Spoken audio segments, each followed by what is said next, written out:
السلام علیکم ورحمۃ اللہ وبرکاتہ۔ الحمدللہ رب العالمین والعاقبۃ للمتقین والصلاة والسلام علی اشرف الانبیاء والمرسلین۔ سامعین کرام، جس دور سے ہم گزر رہے ہیں یہ وہ دور ہے کہ جس میں سچ کم مل رہا ہے اور جھوٹ زیادہ مل رہا ہے ہر جگہ پر، یہاں تک کہ دیندار انسان ہو، نمازیں پڑھنے والا ہو، تہجد گزار ہو، حاجی ہو، اس کی زندگی میں بھی جھوٹ۔ عام لوگ ہوں ان کی زندگی میں اور زیادہ جھوٹ۔ سیاست سے کھیلنے والے ان کی زندگی میں تو پھر جھوٹ کا کچھ اندازہ ہی نہیں کیا جا سکتا، جو انبار جھوٹ کا لگا ہوا ہے۔ اور تو اور اب تو وہ وقت آ چکا ہے کہ ممبر و محراب پر بھی جھوٹی باتیں بیان کی جا رہی ہیں۔ قصے کہانیاں باباؤں کی، اور وہ سنا سنا کر کے لوگوں کو قرآن سے دور کیا جا رہا ہے، نبی کریم صلی اللہ علیہ وسلم کی تعلیمات احادیث سے دور کیا جا رہا ہے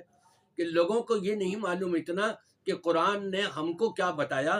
نبی پاک صلی اللہ علیہ وسلم نے احادیث میں ہم کو کیا تعلیمات دی۔ ہاں، ان کو یہ پتہ ہے ہمارے فلاں بابا نے کیا کہا، ہمارے فلاں بزرگ نے کیا کہا، ہمارے فلاں صوفی نے اور فلاں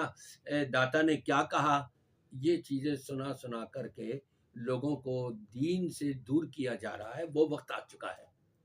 اور نبی پاک صلی اللہ علیہ وسلم کا یہ ارشاد اور فرمان ہے، کفا بالمرء کذبا ان یحدث بکل ما سمع۔ انسان کے جھوٹا ہونے کے لیے اتنا ہی کافی ہے، جو بات سنے بغیر تحقیق کے، بغیر ریسرچ کے وہ آگے بیان کر دے۔ آج کل یہی کچھ چل رہا ہے، ایک سے کوئی بات سنی اور اس کو آگے فارورڈ کر دی، بغیر ثبوت کے، بغیر ریفرنس کے، بغیر تحقیق کیے۔ اسی لیے نبی پاک صلی اللہ علیہ وسلم نے یہ فرما دیا کہ ہر سنی سنائی بات کو آگے پھیلا دینا بغیر تحقیق اور ریسرچ کے کہ سچ ہے یا جھوٹ ہے، یہ انسان کے جھوٹا ہونے کے لیے یہی کافی وافی ہے۔ اور تو اور نبی پاک صلی اللہ علیہ وسلم پر جھوٹ بولا جا رہا ہے، اور ممبر و محراب پر آنے والے بڑے جبے شبے کبے پہننے والے یہ کہ جی نبی نے یہ فرمایا، نبی نے یہ فرمایا، جبکہ وہ کسی بھی صحیح حدیث کے اندر نظر ہی نہیں آتا۔ خود ان کے جماعت کے لوگ، بعض علماء اس کی تردید کرتے ہیں کہ نہیں، نبی نے نہیں فرمایا، ایسا نہیں ہے، پھر بھی باز نہیں آ رہے اور ممبر و محراب کو خراب کر رہے ہیں۔ نبی پاک صلی اللہ علیہ وسلم نے ارشاد فرمایا کہ جو شخص جھوٹ بولتا رہے تو یہ جھوٹ اس کو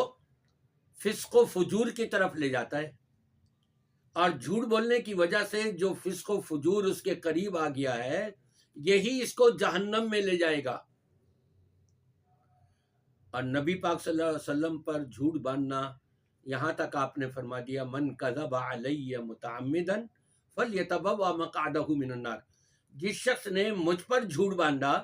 میری طرف ایسی بات نسبت کری جو میں نے نہیں کہی، تو اس کو چاہیے اپنا ٹھکانہ جہنم میں بنا لے، پھر وہ جہنم کا ہی مستحق ہے۔ اس لیے سوشل میڈیا کے اوپر آپ کو جو بھی باتیں ملیں، ریسرچ کر لیں، تحقیق کر لیں، معلومات لے لیں۔ اگر وہ قرآن اور حدیث سے ملتی ہیں، میل کھاتی ہیں، تو اس پر خود بھی عمل کریں اور آگے بھی پہنچائیں۔ اور اگر قرآن پاک سے، نبی کریم صلی اللہ علیہ وسلم کی تعلیمات سے اس کا کچھ وجود ہی نہیں ملتا، تو پھر نہ خود عمل کریں، اپنے آپ کو بچائیں، اور نہ آگے فارورڈ کریں۔ کیوں آپ فارورڈ کریں گے جھوٹی بات کو؟ جتنے لوگ اس پر عمل کریں گے ان کو جتنا گناہ مل رہا ہوگا، آپ کو بھی اتنا ہی گناہ ملے گا، کیونکہ آپ کی وجہ سے ان تک یہ باتیں پہنچی۔ ہاں، جو سچی باتیں ہیں، قرآن و سنت کی باتیں ہیں، اس کو زیادہ سے زیادہ فارورڈ کریں۔ جب آپ 100 آدمیوں میں فارورڈ کریں گے، اس میں سے 10 نے عمل کر لیا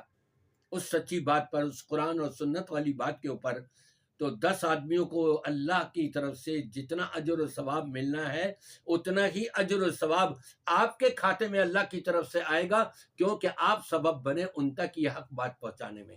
میری دعا ہے کہ اللہ تبارک و تعالی ہم سب کو ہمیشہ سچ بولنے اور جھوٹ سے اجتناب کرنے کی توفیق عطا فرمائے۔ نبی پاک صلی اللہ علیہ وسلم نے اسی لیے یہ دعا سکھا دی، اللہ سے یہ دعا کیا کرو، اللہم ارنا الحق حقا وارزقنا اتباعہ، یا اللہ جو حق ہے وہ ہمیں حق سجا دے اور اسی کی پیروی اتباع کرنے کی توفیق بھی عطا فرما دے، وَأَرِنَا الْبَاطِلَ بَاطِلًا وَارْزُقْنَا اجْتِنَابَهُ، اور جو باطل ہے، جھوٹ ہے، یا اللہ وہ ہمیں سجا دے، ہمیں پتہ لگ جائے کہ ہاں یہ باطل ہے، یہ جھوٹ ہے، اور اس جھوٹ اور باطل سے یا اللہ تو ہم کو بچا لے اور محفوظ